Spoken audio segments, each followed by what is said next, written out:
breaks of dawn. If I settle by the sea, I know your hand is always there to guide me. You are there, you are there, you are there, you are there. Where can I go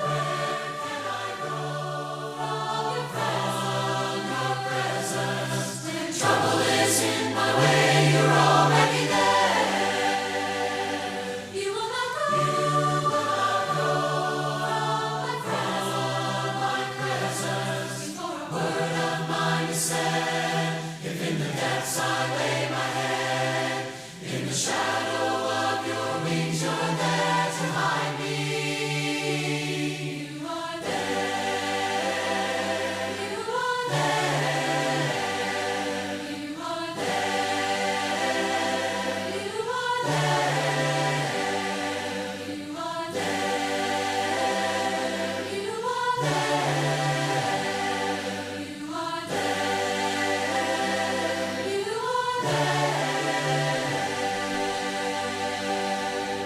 I've got my faith in the Lord, and it's working in me. I've got my faith in the Lord, and it's showing in me. I've got my faith in the Lord, and it's plain to see. I've got my faith in the Lord.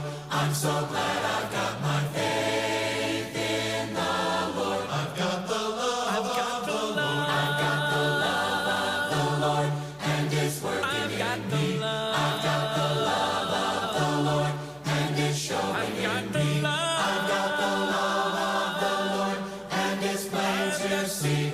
I've got the love of the Lord.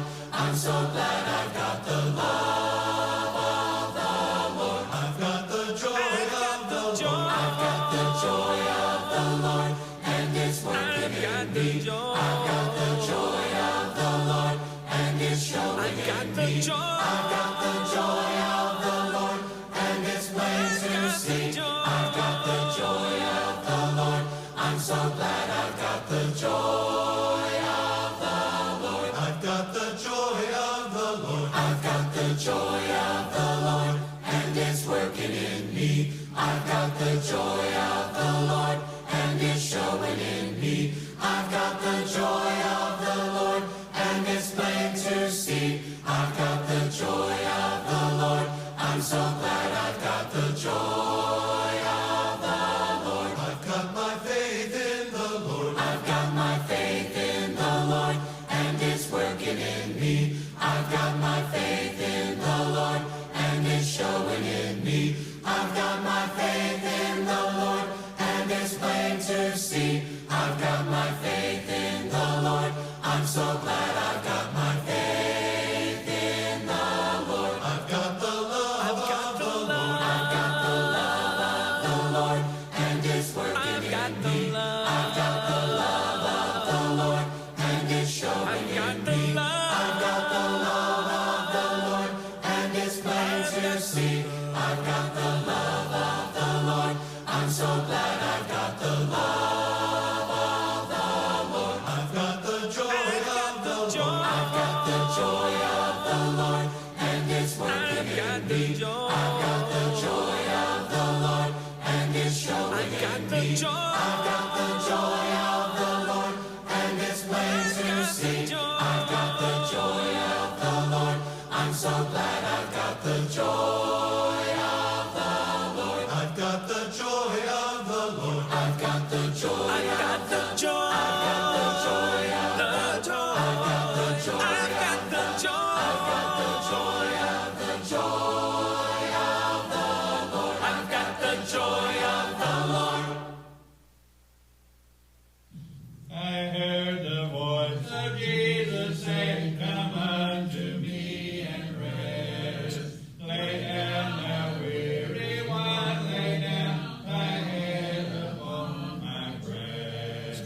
I came to Jesus as I was, weary and worn and sad. I found in him a resting place, and he has made me glad.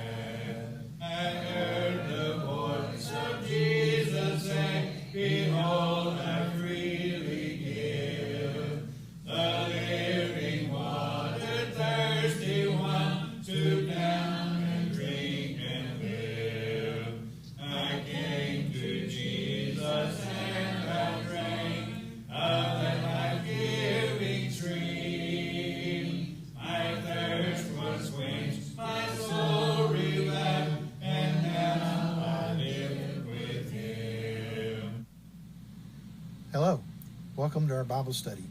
My name is Clint McElroy, and today we'll be in 1 Chronicles chapters 23, 24, 25, 26, and 27. We will be meeting today at 10 a.m., so please join us if you can. Hope to see you there. Masks will be available at the door for anyone who needs one. If you're sick in any way, please don't come to the auditorium, but instead stay home and enjoy the streaming service. We'll also be meeting at 9 a.m. for classes, so please join us for those if you care to. You're welcome to join us in the auditorium to watch this class on the large screen there. We want to make sure everyone's aware we have these English Standard Version Bibles available from the World Bible School. If you'd care to have one, please contact our church office and we'll make arrangements to get you one. Our sick list is quite long, so please refer to our bulletin for more information. We're so very thankful that the Lord answers our prayers, and we always want to go to Him in prayer and give those thanks to Him. As is our custom, we want to remember the story of the two men on the road to Emmaus who were joined by a third man on the way. When they got to their destination, the third man revealed himself to have been Jesus the Christ, resurrected from the dead, and left their company promptly. They reflected on their time with him after he left and realized that there had been a burning in their hearts while he had been with them. It's that burning that they had in their hearts that we hope to kindle in our own hearts as we draw closer to the Lord through a study of His Word. We also want to remember the admonitions of Leviticus chapter 19, to be holy for the Lord our God is holy. And we want to remember the story of Rehoboam, Jeroboam, and the prophet that came to Jeroboam. Rehoboam's is a sad story of a divided kingdom that occurred because of the sins of Solomon, his father. When Rehoboam took the reins of the country, the whole country, he listened to the advice of young, inexperienced advisors instead of listening to the older, more experienced advisors about matters pertaining to the happiness of the people in the kingdom. This, of course, led to the split of the northern tribes away from Judah, which he continued to rule, but the northern tribes were then subsequently led by Jeroboam. Jeroboam had been promised this by God while Solomon was still on the throne, and he chose to live in exile in Egypt until the time of Solomon's death. When he returned, he began ruling the northern tribes as Israel. Instead of following the instruction of the Lord, he chose instead to build high places in the mountains and told the people that they should worship God there rather than go into Jerusalem and worship God at the temple as would have been appropriate. He built not only these high places but also golden calves and told the people that these were the God that led them out of Egypt. He also set up a false priesthood to facilitate the worship in these high places. This was an abomination before the Lord from the time of Jeroboam until the time of Christ. God didn't just let Jeroboam do this. He sent a prophet from Judah to tell him that he was doing wrong, but Jeroboam didn't stop what he was doing. As the prophet left Jeroboam's presence, he was met in the way by another prophet, one from Israel, who had heard of this prophet and what he had done with the king, and wanted the honor of his company, and told him a lie, that he should come to this man and invite him to meal with him. The first prophet believed this lie and went to have this meal with this second prophet. No sooner had he sat down to meal with him than he heard the judgment of God come from the prophet from Israel, that he had done inappropriate things and his life would be forfeit because of it. As he got up to go home from that meal, he was met in the way by a lion and killed. It's a terrible story about God's expectations towards those He's given instruction to. We should understand when God's told us to do something, anything else that we're told is a message from the Lord should be in accord with God's message, or it is not a message from the Lord. We look at it as a kind of injustice that the man believed a falsehood and the person who brought that lie to him should be held responsible. And in fact, that may be the case, but the story is that he was held responsible because he believed the lie, just as the people of Israel believed the lie of Jeroboam and chose to worship God in the high places in those mountains rather than continue to go to Jerusalem to worship God as would be appropriate. This was the message that God was sending the people. This is the message we should be hearing today. He's given us instruction. He's told us what we should do, and it's up to us to do that or not to do it. So we look to the Lord's instruction. We look to His Word to find out what it is. We should know from his word to recognize the truth when we hear it presented in a message, and to recognize a lie when we hear it presented in a message.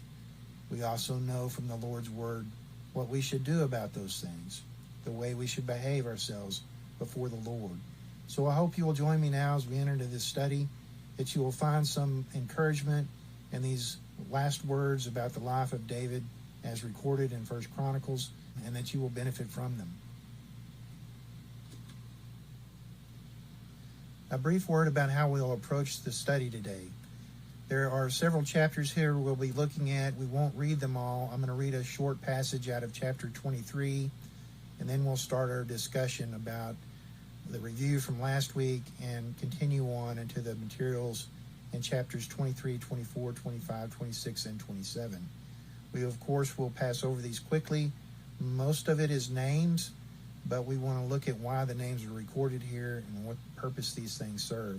So bear with me now as I begin this study in chapter 23 from the English Standard Version. When David was old and full of days, he made Solomon his son king over Israel. David assembled all the leaders of Israel and the priests and the Levites. The Levites, 30 years old and upward, were numbered, and the total was 38,000 men. 24,000 of these, David said, shall have charge of the work in the house of the Lord. 6,000 shall be officers and judges, 4,000 gatekeepers, and 4,000 shall offer praises to the Lord with the instruments that I have made for praise. And David organized them in divisions corresponding to the sons of Levi, Gershon, Kohath, and Merari. And we'll stop there and go back now and look at chapter 22. The very beginning of chapter 22 is a verse that really goes with the end of the story as recorded in chapter 21. It says, Then David said, Here shall be the house of the Lord God, and here the altar of burnt offering for Israel. So we have established here that David bought this piece of land from Ornan the Jebusite as recorded in 1 Chronicles. He has a different name in 2 Samuel. And that he dedicated this land for the purpose of the construction of the temple after he offered the offerings as recorded at the end of chapter 21. Going on into chapter 22, verse 2, David commanded to gather together the resident aliens who were in the land of Israel, and he set stonecutters to prepare dressed stones for building the house of God. David also provided great quantities of iron and other materials as recorded here. So we start with the preparations David made for the temple construction. David understood from God that he could not build the temple, but God did not say that he could not prepare for the construction of the temple. So now he has a place to build the temple, and he needs to gather the materials for the construction to begin. He also prepared people to behave in such a way as to get those materials prepared for construction. This was quite a logistical accomplishment. It can't have been easy to gather all these materials and do so in such a way that would have been pleasing to God. But David found a way. David said in verse 5, For David said, Solomon my son is young and inexperienced, and the house that is to be built for the Lord must be exceedingly magnificent, of fame and glory throughout all lands. I will therefore make preparation for it. And indeed, when the temple was completed, it was an amazing thing, certainly a wonder of the ancient times. We don't know exactly how it looked. We know about how it looked based on the descriptions, but it was a sight to behold, certainly amazing, an amazing thing to see. Having done this, he called for Solomon in verse 6 and charged him, he says in verse 6, to build a house for the Lord, the God of Israel. David said to Solomon, My son, I had it in my heart to build a house to the name of the Lord my God. But the word of the Lord came to me, saying, You have shed much blood and have waged great wars. You shall not build a house to my name, because you have shed so much blood before me on the earth. Behold, a son shall be born to you, who shall be a man of rest. I will give him rest from all his surrounding enemies. For his name shall be Solomon, and I will give peace and quiet to Israel in his days. He shall build a house for my name. He shall be my son, and I will be his father, and I will establish his royal throne in Israel forever. This is an incredible prophecy about Solomon. It's not clear when it was given, but apparently Solomon had not yet been born. But David had been instructed by the Lord that he was not to build the temple because he had done so much bloodshed in his life. Now, David makes the excuse that this was during wars, but we certainly know that his experience with Bathsheba was one that was murderous in nature, and I expect that was as much a part of this decision by God as any other thing. David continues in verse 11, Now, my son, the Lord be with you, so that you may succeed in building the house of the Lord your God, as he has spoken concerning you.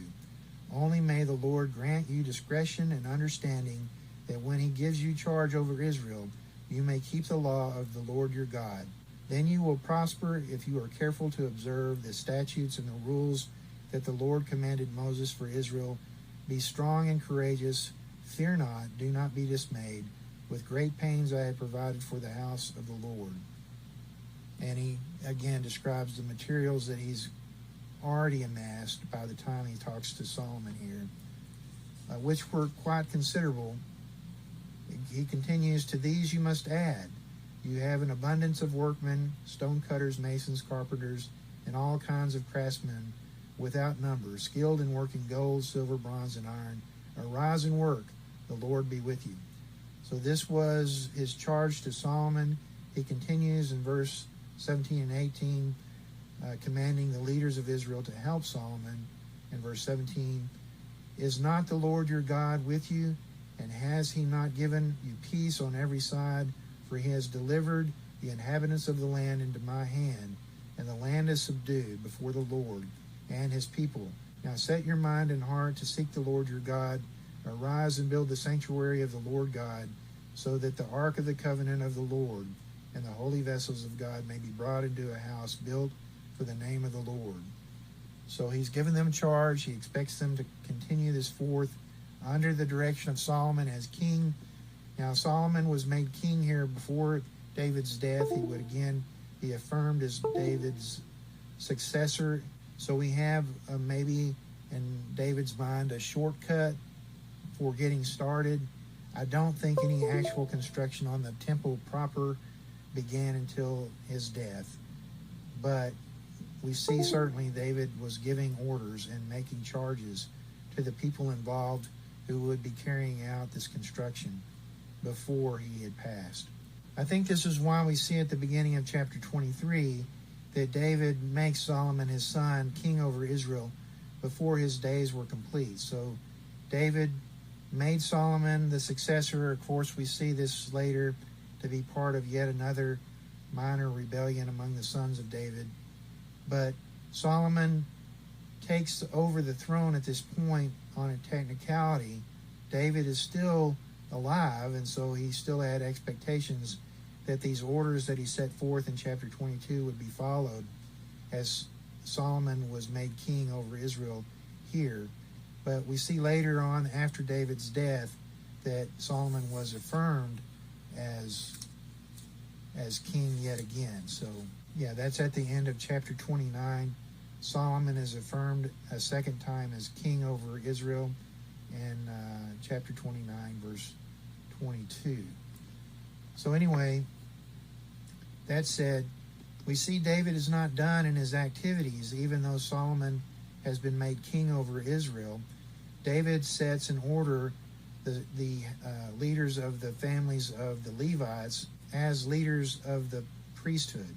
So chapters 23 and 24 are very tedious to read and hard to understand, but basically he's going over both the genealogies of the families of the Levites and who was currently in charge of them and who and what responsibilities were going to be meted out to the various people here.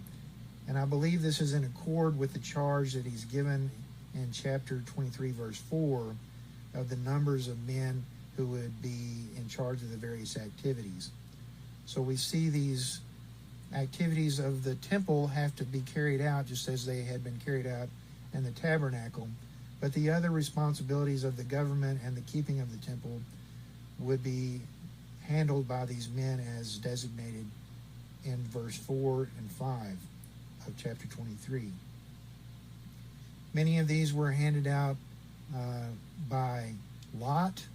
So we see that this was an activity that was practiced here throughout these chapters for assigning job duties to the various families and heads of the families. These were all selected in these various ways. The roles and responsibilities and the actions of all the individuals I'm not going to get into because they are long and tedious. Going on into chapter 25, the roles of the musicians and the praise people are being designated. And again, he designated 6,000 as officers and judges from verse 4 of chapter 23, 4,000 as gatekeepers in verse 5, and 4,000 as those who would offer praises to the Lord with instruments. So this was the role that he's filling in chapter 25. Of note to me, anyway, are the names that immediately come up, Asaph and Heman. Both of these names we see frequently throughout the Psalms, as footnoted there. Different songs were either written by or instrumentals were made for the songs by these men. These different roles that they played are clearly shown in the Psalms. So if you ever look at those footnotes, and it's fun to do from time to time, you'll see that these names are part of the names that are given there. And there is a long list here of the different names of the different people. And as an example, in verse 8 of chapter 25, they cast lots for their duties, small and great, teacher and pupil alike. The first lot in verse 9 fell for Asaph to Joseph, and the second to Gedaliah, to him and his brothers and his sons 12. So these are the kinds of things that you would read throughout all this passage, along with tongue twister names that I'm quite exhausted at reading. It's just hard to look at them and read them, let alone try to pronounce them. But the names here are interesting and they're relevant. If you go through other passages of Scripture, you will see references to some of these names. So it's not without merit to read through here, of course. They're here for a reason, and there are things that can be served from a study of them. Going on into the divisions of the gatekeepers are likewise selected by lot, and the roles are designated here with some specificity. So there's no lack again here of names that are hard to pronounce, but again, it's worth noting because some of these names again come up in different activities later on. The genealogies are important in later passages in the Bible, and they're all rooted here in these passages as the roles that are played by different families are designated here. Just a short passage out of the last part of the gatekeeper designation, starting in verse 17 of chapter 26. On the east side, there were 6 each day. On the north, 4 each day. On the south, 4 each day, as well as 2 and 2 at the gatehouse. And for the colonnade on the west side, there were 4 at the road and 2 at the colonnade. These were the divisions of the gatekeepers among the Korathites and the sons of Merari. So here we have just a role that was played by some of these men designated here, and a description of components of the temple that are interesting, that there were the colonnades here on the west side and toward the road, that there were certain numbers of gatekeepers that were to be present from these families at all times. Going on at the end of chapter 26, we see other officials of the administration designated and spoken of as treasurers in the house to begin with, and going forth through other roles. I believe more than just treasurers are spoken of here. But there certainly were a lot of people who were responsible for different amounts of money. I did note that there is a name here in verse 31, Hebronites, that I found interesting. I don't know if this may be tied to the name Hebrew or rooted in the name Hebrew, but I do find it interesting. It could be that these men were from Hebron, but the name here stands out as an interesting point of consideration for me anyway. And then the way that it ends in chapter 26 ends is interesting, because it says King David appointed him, meaning this person who was a Hebronite, to be one of 2,700 men of ability, heads of the fathers' houses, to have oversight over the Reubenites, the Gadites, and the half-tribe of Manassites, for everything pertaining to God and for the affairs of the king. So this has something to do with external duties, not necessarily treasury related. Just an interesting chapter to look over. Again, aside from the names, which makes it quite difficult to read, there are some interesting roles here described for the people involved. In chapter 27, we see the military divisions described, those who would be in charge of various concerns of the military, that there were 24,000 men of each division, and there were 12 divisions, according to verse 15. After that, there are other descriptions of other men, including Jaziel, the son of Abner, for the house of Benjamin, as being people who would be over the different tribes of Israel. That's in verse 21. Then we see that these were the leaders, and in verse 22 of chapter 27, we see that these were the leaders of the tribes of Israel. David did not count those below 20 years of age, for the Lord had promised to make Israel as many as the stars of heaven. Joab, the son of Zeruiah, began to count, but did not finish. Yet wrath came upon Israel for this, and the numbering was not entered in the Chronicles of the King David. So I did mention earlier that the differences between the story of the census are different between the recounting in 2 Samuel and the accounting in 1 Chronicles. The numbers are different. Some of the details of the story are different. One of those details is that Joab did not count the Levites and the Benjaminites, I think. He did not do that, and this may be a footnote to that here recorded in chapter 27, that Joab began to count these men, but did not finish that count and did not enter it into the Chronicles of King David. This is a very interesting verse to me out of most all of these verses in these 5 chapters, because it speaks to the preceding story, and it speaks to this kind of bureaucratic footnote. It's a kind of a bureaucratic footnote to the way they recorded the information that's in this book that we have.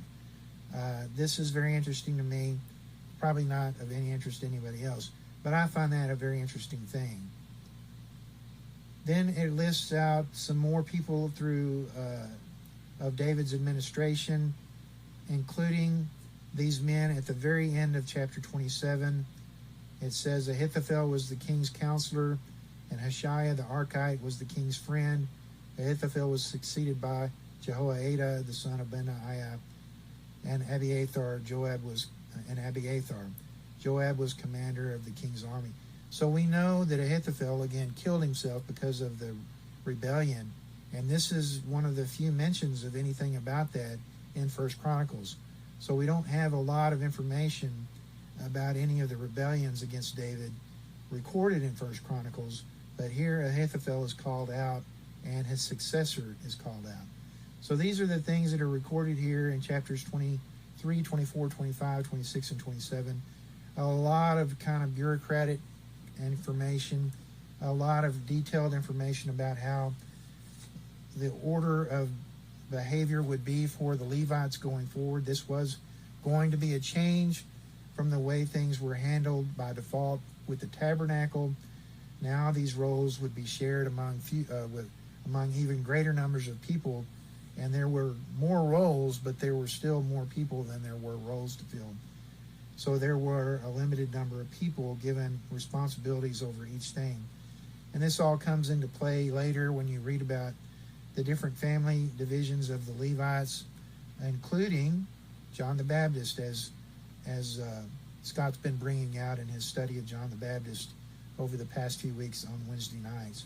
This is all very interesting information if you like to look at genealogies. If you don't, it's got a few interesting things in here that are of note. I hope I've been able to bring out some of that they relied so heavily on lots was their way of letting God select those who were appropriate for each role that was to be played. This was their way of letting God speak. This may have some bearing on our behavior as well. I don't know. We'll let that go for another day of study. I hope you found a word of encouragement in today's material. We will be meeting today at 10 a.m., so please join us if you can. Hope to see you there. If you're sick in any way, please don't come to the auditorium, but instead stay home and enjoy the streaming service. God bless. Have a great week. I will call upon the Lord. I will call upon the Lord. Who is worthy to be praised? Who is worthy to be praised? So shall I be saved from my enemies. From my enemies. The Lord liveth, and blessed be the rock, and let the God of my salvation be exalted. The Lord liveth, and blessed be the rock, and let the God of my salvation be exalted.